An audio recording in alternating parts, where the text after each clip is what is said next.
باز دمر شدیم به این 4 صبح سگی. نه صدایی نه خیالی، فقط این بوی خاک خفه کننده خاک و نمی که از پشت پنجره میاد تو. گوش کن، صدای چی میاد؟ صدای هیچی، صدای زندگی که اینجا وایساده. همین سیگار کثافت عین خودمه، سوخته، تلخ، ولی نمیشه نکشیش. تو این تاریکی همه چی واقعی تره. درد، تنهایی، حتی اون سوراخ گنده‌ای که جاش تو سینته. وسط موج واقعیت تلخ نشستم رو همین موکت پاره پوره، همون جایی که کفشاشو در آورد اولین بار. چه اشتباهی بود نه؟ بذار صاف و پوسکنده بگم، ما داستان نبودیم، یه وصله بودیم، یه تیکه گمشده که اشتباهی خورد به تیکه گمشده یکی دیگه. همه تقصیر این شبیه کوفتی بود که آدم گول میزنه.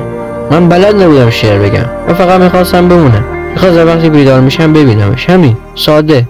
میدونی چیه؟ من بهش قول دادم که میمیرم واسش.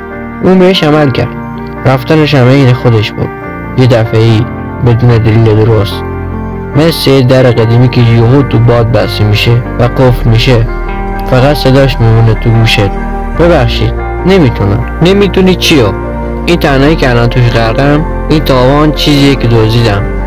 آدم از رفتن نمیمیره، آدم از این میمیره که میبینه اونی که رفته حتی پشت سرش هم نگاه نکرده که ببینه این خونه، این زندگی چجوری تبدیل شد به قبرستون خاطره. واسه من اون تموم نشد، فقط یه زخم عمیق توی قلبم شد که هیچ وقت قرار نیست خوب بشه.